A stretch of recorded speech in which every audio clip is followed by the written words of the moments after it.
Olwaleero lwentegedde nti President Kyagulanyi Ssentamu Robert Bobi Wine abayimbi abasinga mu ggwanga lya Uganda bamulinako ennugu era bamwagaliza kufa. Bogenda kupegeza abayimbi b'enjawulo mu ggwanga Uganda. Noonya bayimbi ki abataddeyo okuba kwa President Kyagulanyi osanga babale. Era nga bakulembeddemu ye Spice Diana Namukwaya yataddeyo nga President Kyagulanyi yakakubwa n'agamba nti Bobi Wine short mukama atusaasire bannange get well tata this is so scary. Oyo ye Diana Spice ye yakulembeddemu abayimbi ba Uganda bonna okubuulira ensi nti nno Kyagulanyi Ssentamu Robert Bobi Wine akubiddwa amasasi. Ndowooza okirabye era nga ye yavuddeyo n'alaga okwagala kwe oba n'alaga okulumwa kwe eri President Kyagulanyi Ssentamu nga yakakubwa ebyasi. Ate omuyimbi omulala kwabo mu Uganda abavuddeyo okulaga obulumi bwabwe eri Kyagulanyi Ssentamu Robert Bobi Wine yakubiddwa amasasi ye Nina Rose. Nina Rose yagambye, how safe are we in a country where police shoot civilians when those sworn to protect us became a threat? Who can we trust? Let's demand justice and reform to ensure our safety and human rights are prioritized. Pray for Bobi Wine. Police reform, safety for all. Nina Rose naye awaddeyo obubaka bwe ng'alaga okunyolwa olw'ebyo byatuuse ku mukulembeze w'eggwanga Kyagulanyi Ssentamu Robert Bobi Wine. Ne tugenda njankulaga abayimbi abakyalimu ensa era abakyalina omutima ogulumibwa. Wano Bobi Wine buli muyimbi atuukako ekizibu avaayo n'akikuvumirira oba n'amusaasira. Naye bo olwatuuseeko obulabe ogenda kulaba abayimbi ki ddala ab'abantu. Wano oliri puzzle lunnabe tutandikire wano wansi nga situnnajjaawo. Wano yatandise n'agamba nti what nga yeebuuza ekibaddewo. Bwe yavudde awo n'ajja ye n'atukira ddala Ensambya mu ddwaliro n'agamba, I passed by at Ensambya Hospital checking on my Mr. President Bobi Wine. Though security is very tight, I personally talked to him, but the condition is not good at all. He said the lasters never die, but keep praying for him. Thank you. Cancel. Okay, okitegedde lili puzzle naye n'akulaga nti nno ayiseewo era ng'alabye ku Bobi Wine n'ayogeramukko naye. N'akulaga ababaddewo Shamim Malende mu mwaka wa Parliament wa Kampala, Joel Ssenyonyirupu abaddewo, Seru Kenya David Machinde Saaga abaddewo, Zaake Butemityana abaddewo, Kansala Sekandi Ibrahim Seguku we Wakiso abaddewo. Okitegedde nga bonna baze okulaba ku President naye abaddewo nabo. N'akulaga aka video ke nga waali ne President okukyalira ku President Kyagulanyi. Tutambula nno genda kutya olwaleero. Ne tugenda wa muganda waffe Star Boss omusaabayimbi w'eggwanga Uganda. Saabayimbi Star Boss ye kyeraga lwatu nti nno abaddewo. Ne page ye kulaga yataddewo nga President Kyagulanyi afuna obulabe n'agamba we shall overcome, Uganda will be free soon. Your big eye yada posting okay ebyo bibinyo ne yakoze ziretweet zirepost naye ndatulabe yagambye ki. Yagambye disturbing video, President Bobi Wine has been shot. Oyo big eye yani wakuba lo ifananyo bibyano bisaba kudda mukulaga a big eye okitegedde big eye nga afa ku President Kyagulanyi n'amalayo Ensambya already wedda wali era nga agambye olaba ntino I have just seen the President after scan but all I can tell you right now is that he needs your players. A big eye okitegedde kati njala tunoonye ku bayimbi abandi otandikidde kwabo twatandikidde wa Namukwaya Spice Diana byayogedde mu birabi President Kyagulanyi Ssentamu Robert Bobi Wine. Ajja tugende ku muganda waffe ani mumbulire erinnyawo ntandise ne muganda waffe fena gwe tumanyi obulungi King Saha katandikire wa King tutandikire wa King tutandikire wa King natandikire wa King Saha tulabe King Saha yagambye ekyo ba ebya president Kyagulanyi yabitegedde tanabitegeera naye nga kyemmanyi King Saha taasuzeeyo naye njaga tulabe yabitegedde teyabitegedde King Saha gwe tuliko era tuli ku page ye ya King Saha yennyini eyo yennyini kati twaga tulabe ku King Saha agambye I have passed by the hospital to check on the people's president. Let's stay strong comrades. Get well soon president. King Saha yoyo okitegedde omulabye nga gyali ensambya mu ddwaliro wali president wano yasoose wali ddala nga president yakakubwa n'agamba Uganda police, what I can tell you is you will kill all of us first. We are not scared. Be well, Mr. President. Ebigambo bya King Saha ngateekayo ng'obuzibu akatuuka ku president w'eggwanga Kyagulanyi Ssentamu Robert Bobi Wine. Tuli mu kunoonya abayimbi b'eggwanga boogedde ki ku Kyagulanyi kye tuliko kati katugende waliwo King Saha omusajja gwe gwagamba nti Zaakayo tugende wa Zaakayo gwe bayita Bebe Kuru kutandikirawo Byebye Kuru tusandikire ku Byebye Kuru tulabe ye agambye ekyo ku munywanyi we bamaludde ebbanga eddene kuba waliwo ebizibu ebituuka ku Byebye Kuru Kyagulanyi n'abivumirira oba n'amusaasira katwaga tulabe ye Byebye Kuru ebizibu byatuse ku Kyagulanyi Ssentamu Robert Bobi Wine president w'eggwanga kale omuyimbi munne ye yabyogeddeko ki era abigambako ki olaba 2 September lwe yakoma okupostinga ngali mu charity okitegedde taddangamu kupostinga tanaba kumanyako nti Kyagulanyi Ssentamu Robert Bobi Wine yakubiddwa alina mu ddwaliro nsambya be bantu baffe tugenze omulala yani Jose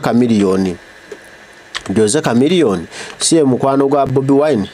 siwe balinga the big 3 nga bayimba bonna wadagenda mu State House ne bwatuukako obulabe Kyagulanyi avaayo n'abyogerako kati njaga tugendeko wa Chameleone yayogedde ekya ku munywanyi we wadde baawukanya endowooza mu byobufuzi naye okufa kuba kufa obulamu buba bulamu yayogedde ki nga Kyagulanyi bwatuukako obulabe agenda newaabwe kanyaganda be ye mukulu ono ayogedde kyakomye okupostinga 18 hours n'agamba Kenya are you ready okitegedde eya Kyagulanyi tandika kubimanyako Jose Chameleone tweyanziza mukama abongere okufa muli kuyita okwebaka muyimbi kyawo omulala aliyo mu muŋŋambe ng'alimuko kumba waliyo muyimbi ono gwe bayita Edirisa Musuuza ali mukumbavu akyali mukumbavu kale katumale galaba osanga ali mukumbavu Edirisa Musuuza atabe kye yagambye ku taata we yamuwagga heedi oba yamumentalinga mu ndongo eno yamufuusiza okutuuka okuweebwa ekifo ky'obwa presidential advisor singa teyali Kyagulanyi kumuwa foundation ya ndongo teyandifunye ekifo ky'obwa presidential advisor netwa tulabe presidential advisor yatugambidde ki ku muyimbi waffe oba ku president w'eggwanga yakoma okupostinga inaku z'omwezi 2 September n'agamba cause I'm a winner dropping soon byebyo ng'alanga video ye tanaddamu kumanya biki bigenda mu maaso mu ggwanga kubanga yawasa minisita tweyanziza bataata mwebale bagundi okufa muli kuyita okwebaka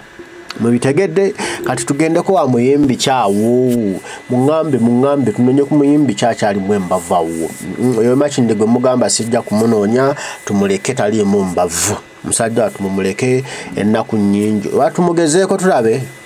kyemugamba tumugezeeko tulabe ayinza okubanga wanjawulo ku bano engeri yakulirako mu ggeto bagundi balemeddeko bagamba mugezeeko kale koziyani ye alien kale katumulabe muŋŋambe nze mbadde saagala kunoonya musajja alien oba erinnya lye baliwandiika batya bataayi naye ndowooza lyeryo alien skin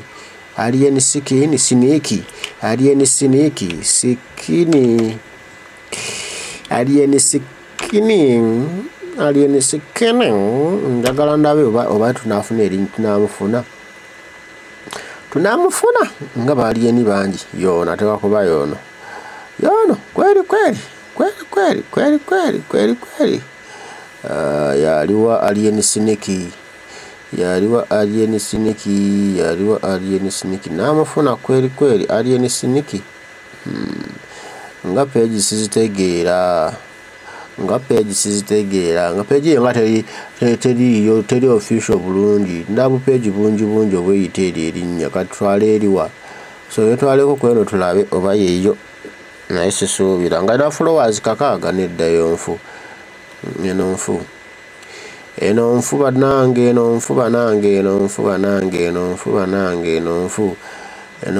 lwaki talina page eri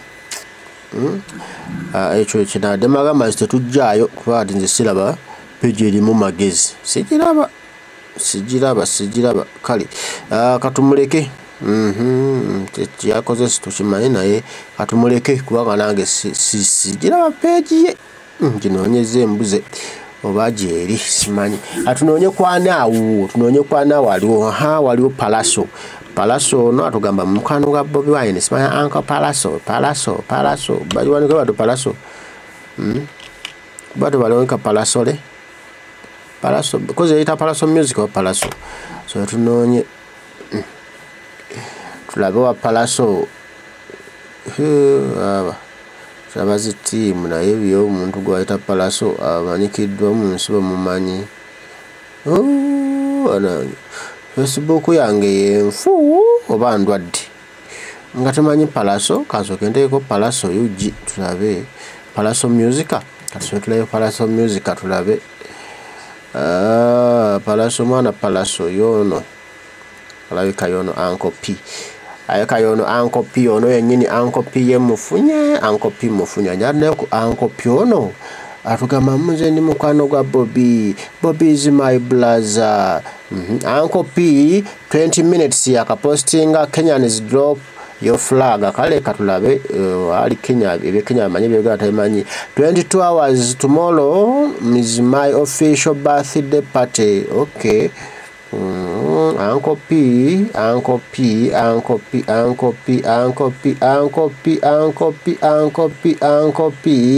palaso namanya akonti Kyagulanyi yakubiddwa era ali mu ddwaliro kasidamu okulaba omuntu yenna ajinyikira wano simanya Uncle P waffe ayimba nnyo ndoza mubalabya abayimbi bammwe palaso Chameleone byebyekulu ali naye abayimbi bammwe Edirisa tunonyani tunonye okuwizo maizo yakakola wane ekivulu nalaba agamba president muyaga kulya party ya graduation Lady and Wizo tulabe njaga tulabe Lady and Wizo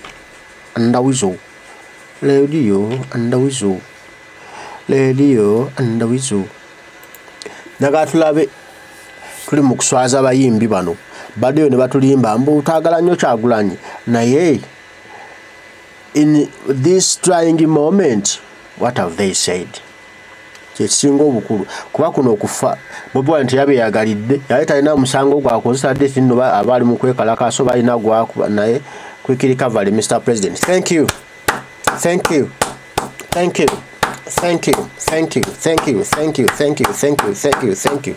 sinza butebaza Wizo Manizo thank you so much bro Wizo Manizo thank you so much bro ondaze njawulo wakati wo ne mukulu wo muganda waffe Jose Chameleone ondaze njawulo ne Uncle Palaso ondaze njawulo Wizo Manizo thank you I have to thank you Thank you, Wizo. Thank you, Wizo.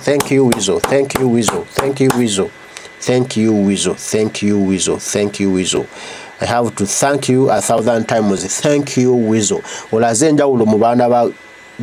batata mayanja, jajja mayanja, olazenja ulo. Those are go chikiri the family. Thank you so much, Wizo. Thank you so much,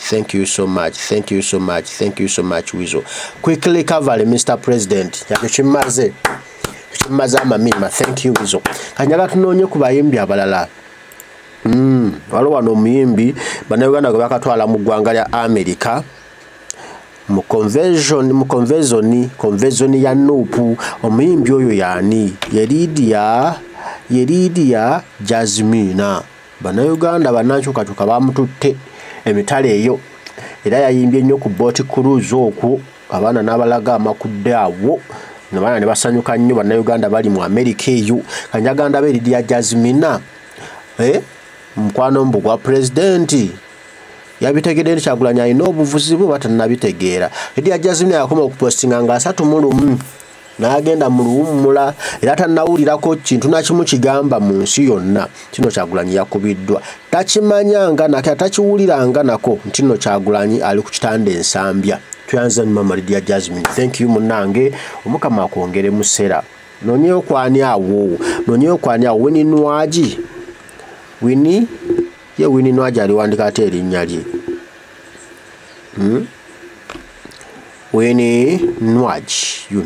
mufunye Winnie Nwaji nane ku Winnie Nwaji ono yatugambya ata mama oba yetabifaako tebimukwatako ebiri mu nsi ebitambula mu nsi ne Bobi Wine tamumanyi ne Kyagulanyi tamumanyi ne Lagamafini Bobi tamumanyi katulabe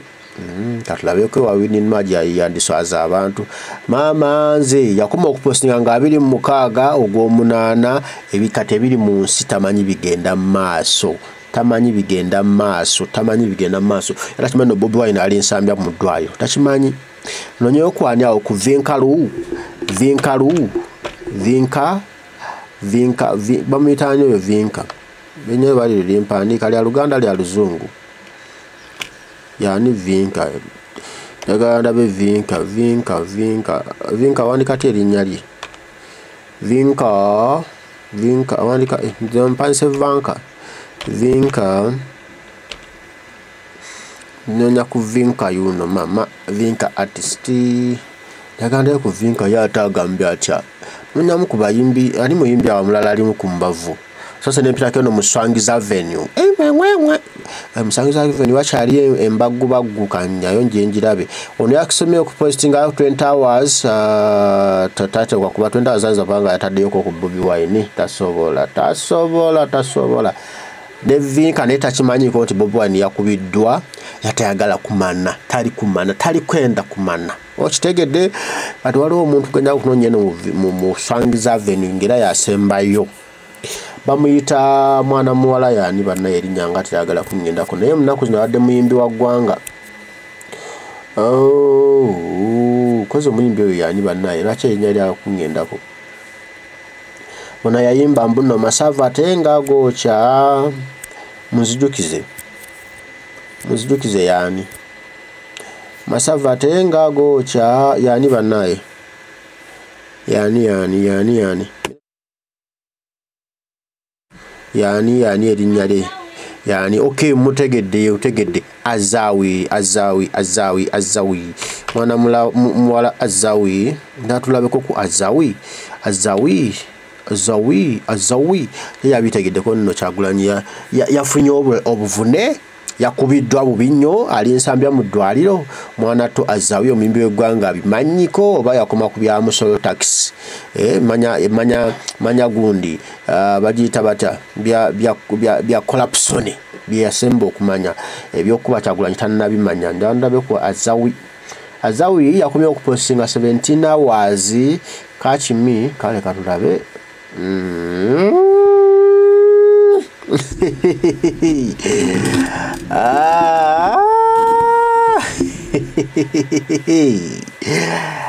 nabagamba nze nti mujja kubategeera mpola aberipa olwa concert mujja kubategeera kati nno tannashirako nno waliyo Kyagulanyi nti no yakubiddwa tannakitirawo nno Kyagulanyi ali nsambya mu ddwaliro takimanyiiko Azawi n'omunundi n'ogu Azawi ujja twelipako lwa concert ye Banango, those people have supported us. Those people have been there for us. Ngabala concert ataloza byawedde. Kyagulanyi tebimukwata katamanyi no Kyagulanyi yakubiddwa ali nsambya mu ddwaliro. Banange tuyanziza abayimbi be Uganda muli bakabi nnyo. Kati kanonyeko ku muyimbi ono. Omuyimbi ono yagamba mbu nenkukabara yebamuyita ne Siba. Siba anonyako ku Siba tulabe Siba ye yagambye ata nenkukabara abimanyi ogamba Naweza kubali mune nkukabalaze talimbya press conference mbusima agenda kola kivulu manga mbusima bagita Thanksgiving kivulu concert naye kanzo ali mu Thanksgiving concert ya Bobi Wine tabimanyika ndabe na MC anzo okundisprovinga agambe neyanziza concert tasobola kubaka tebanga 19 hours tasobola kubanga yategedde ya Bobi Wine tirata nabitegeera ko siba ne kukabala dala limu bya kukabalwa anangire okanga ntonye tulabe bazenkanye emyoyo bebayimbi ba Uganda bamwabo ati tunonyeyo kukwani wayikibenda bwe bayimba nono ne kukabala wayiki awandika ate erinnya lye wayiki wandika ate erinnya lyo papa wayiki benda erinnya lyo wali wandika batya munaye siwandika ebifu wayiki kanonyo babenda erinnya lya wayiki benda nalitegeera siwandika ebikyamu wayiki benda nansekerera nanti siri muzungu benda takunonya linnya lya wayiki benda la wayiki yayiki chiri wayiki si yayiki wayiki erinnya laffe nalitegeera ebera wayi oba kansoke ngezese benda simanyi kuwandika linnya lyo naye era nja kufuna osaaga kasita nfuna benda lyo si ya Luganda oba nalyo lya Luzungu so kenabe nakufuna oba nonyeza nti oba ntya wayiki benda I will get you tosaagira wano wayiki benda okimanyi simanyi kuwandika linnya lya wayiki benda ti wayiki benda nenkukabara nenkukabara nenkukabara nenkukabara olwono wayiki benda nga yayogera ebyo nenkukabara nenkukabara njagala kunoonya wano ku wayiki benda I have to know something about wayiki benda ye agamba ki ndakula ku benda wano benda wayiki benda okay nalitegedde da benda nyalo bali wandika toddamu kweya kugama muno sijja kulitegeera erinnya lyo YKEE wadde muno sijja kulitegeera muno kubanga saasoma nalitegedde erinnya lya wayiki bendolozi I have to prove or disapprove the world about these bayimbis ensi erina okubategeera mmwe baani abatuufu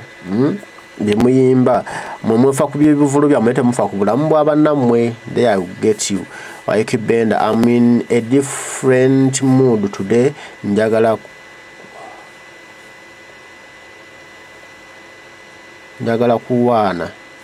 kwana aloza kubya kwana kale tata kwana wayiki benda tanategeerako nno Kyagulanyi yakubiddwa wayiki benda tanategeerako nno Kyagulanyi center mu batali mu nsambya mu ddwaliro nemwe manyi bano abantu basinzinga okubeera abantu bakyali are not human beings anymore kansoke nnonye ku muyimbi wano muyimbi kyadaze mu mutwe gwange wamuyimbi madenyawo okunoonya bano abantu tebakyahaziza bafana bano abantu tebakyamanyi nti nno bubantu balowooza Kyagulanyi bwe yagenda mu byobufuzi mu byobukulembeze balowooza nti Kyagulanyi takyali muntu bo bamanyi Kyagulanyi takyali munnauganda takyali munnansi okitegeera tuvula tebakyakola ki tebakyafa kubimukwatako abayimbi betufunye abalimu embavu abalimu amagezi abalimu ak'obuntu buntu mubalabye Spice Diana Big Eye Star Boss Lily Pazzo omwana mulatu King Saha katono muganda wafezeza bafana yakoma okupostinga ngalumu. So just in case you need a physical definition of greatness. Oshitegedde. Tanna manyako nti no Kyagulanyi Center mu Robert Bobi Wine yakubiddwa era nti no Kyagulanyi Center mu Robert Bobi Wine ali mu ddwaliro ensambya wali. Tanna bitegerako naye ziza bafana toyanziza gwasinga papi gwasinga papi ziza bafana oli wakabinyo papi obawulira abantu baffe bebo. These are the Ugandan musicians we have. Bebo bitutendeza abayimbi baffe walala kama kunonya ku Devi Lutalo cause ne Devi Lutalo naye gyali bamwita Dav Devi yeita David Lutalo David Lutalo nyaga Lutalo Devi Luta kana yoko ku Devi Lutalo anza kubanga ye mwana atu yaswaziza abantu wano kadebira wakati okubanga gezi katulabe mwana atu katulabe nja kufuna njawulo nja kumanya bani abali mwako obuntu abali mu buntu n'abatali mu kabuntu benyonya ye post eno jenkola onyagambe 8th of November at Selena Hotel Devi Lutalo 20 hours oshitegedde kati jaya gatugende mu kivu tanategerako no Kyagulanyi Center mu Robert Bobi Wine yakubiddwa era tunate yawo Kyagulanyi ali nsambya mu ddwaliro era tebagenda ndoza kugendayo be bantu baffe be bayimbi baffe muyimbi kyasigadde yali mu kumbavu muyimbi kyasigadde yali mu kunywanto ani ali yawo munjijukije twali omuyimbi ono ani muyimbi kyawo ayinza okubanga ali mukumbavu bana batonedda bana bato baleke nyaga kuba kadde abo bakulukulu ababaddeko abafunye ku nsimbi z'omusolo nga baziriddeko bulungi nga Munnayuganda bawagidde bulungi era nga gye bali waggulu eyo oluwaggu Munnayuganda abawanise doza bo bamaze sample eyo sample emaze okutulaga atubanga muyimbi wo yataddeyo nga mulabye nga yataddeyo ogenda commentinga wano otuga era otuterewo ne post ye otugambe nzo wange munnange yawandiise mbano betwogedde nga wotalimu basitumwogedde naye nga gwoli 100% sure nti owo yapostinze Kyagulanyi Center mu Robert Bobi Wine era namusaasira ebyo ebyamutuuseeko okitegedde kuba toyinza kubanga owalabye akatambi kano ng'oli Munnayuganda ddala nga walabye akatambi kano keŋŋamba nga Kyagulanyi Center mu Robert Bobi Wine akubwa awatali musango olaba ndowooza engeri gye bamukubye okirabye engeri gye bamukubye mu Kyagulanyi olaba ng'akubwa awatali musango bwatu gunogamba nti oli muyimbi wa Uganda osanyuse nnyo taata ebye Uganda birala oyinza okusanyuka nga Kyagulanyi kino kimutuuseeko tomanyi kigenda kubeerawo kya Kyagulanyi alwana bino bive mu ggwanga lyaffe kati gobanga olwana bino bibeerewo ngobanga bino bikusanyusa biri mu ggwanga lyaffe nga Kyagulanyi mulaba avuya bwatyo gwe nga kyakuwadde essanyu obanga kyakuwadde obutategeera mu mutima gwo nga tosobola kulowooza tosobola kujjukira nti nno Kyagulanyi Center mu Robert Bobi Wine muntu nga ggwe era muyimbi nga ggwe nga gwe owulira ennugo gamba mbadde yazimba dda mbadde mugagga kaafe nange nga gale aganya Kyagulanyi tebijja kufuuka bibyo toliyimba nga Kyagulanyi kuba olaba olemereddwa kati nga yabawa holiday ye n'abivaamu nadde eno emyaka ku almost myaka 4 nga yabalese mu industry muyimbe mwegazaanye naye nga industry ebalemeredde egudde nga mulowooza mbuno bw'anaafale mujja okuyimba mu mwenkane muswadde kuba kati era alinga mugenzi mu bya music yabaleka naye kisaawe n'akibalekera go ahead kibalemye kibaguddeko mwenna naye nga wulira nti nno wakiri aveewo ggulo okosanyuka ofuna ebyalina tojja kubifuna bapa bikulaye mugina emyaka 4 okubaako newootukaka inchi ate bw'anaavaawo ojja kukkira ddala eri kuba kati ate wabaereddewo abawayo ne kasente Museveni n'abayita ababuzeebuze temubeera ne Kyagulanyi n'abawayo kasente kati bw'anaavaawo muloza ennimiro yammwe ne bateweddewo ndayira Kyagulanyi n'amala avaawo leero akyogerako si yakireeta ne edikeze ekifo kye bamuwadde kijja kuggwaawo n'obufumbo bwe ne minisita buyinza okukomaawo bwana okuba kamutega kanyeebwa kumunywerezaawo bwe bufumbo obwo obuliwo era bwe presidential advisor obwo obuliwo mukimanye ne bukyamani presidential advisor kate kusaasira kati ali mu byakutambuza amagulu eyali presidential advisor kuba tebakyamusasula bamugoba okitegedde fulufiga ati atambuza butabo ku street ye Kampala anagula akataba anagula yali presidential advisor nga n'ow'amagye okitegedde edikenzo ne balina olwaleero kati temulowooza akuno omuntu Kyagulanyi bw'avaawo mugenda kweyagala nedda baba bwa mugenda kukaaba kukenena bandike badde kembadde mufambata mugera kubata mukyakafuna ezo babateekireyo eyo simaya mu konsimaya mu sako zamwe mugenda kubata mukyakafuna tabajja basiba okitegedde kati buli muyimbi wa Uganda leyo nga weeyagala weepwana olw'okuba nti Kyagulanyi bino ebyamutuuseeko era nga temwapostinze muwulira tebibakwatako tweyanziza bakulu nze nebaza wizomanizo ondaze ompadde challenge blow thank you senza butakwebaza ompadde challenge ondaze enjawulo mu baana ba Muzeeyi Mayanja oyinza okuba nga oli wanjawulo Spicy Dana, thank you, Mami. Thank you so much. Nina Rose, thank you so much. Lily Puzzle, thank you so much. Kingi Saha, thank you so much. Abayimbi Abasaside Big Eye Star Boss, thank you so much. Banange tweyanziza. Abayimbi abategeera ensi eno era abategeera nno waliwo obuntu. Nti omuntu asekeddwa kuyisubwanga muntu. Nti omuntu talina kuttibwa kubanga tawagira General Museveni. Okitegedde bayimbi mmwe muli banjawulo muli bamaanyi era nsaba Mukama abampere bemusinga okwagala ayongere okubawa ebingi ebisobasubaganye ng'obugulu bw'eggongolo bano bannaffe balooza nno bossi bantu nti bo balina kusanyuka Bobi Wine atuusiddwako ebisago Omukama nabo batusasulire musera nabo batuwere basinga okwagala Mukama akuume mwera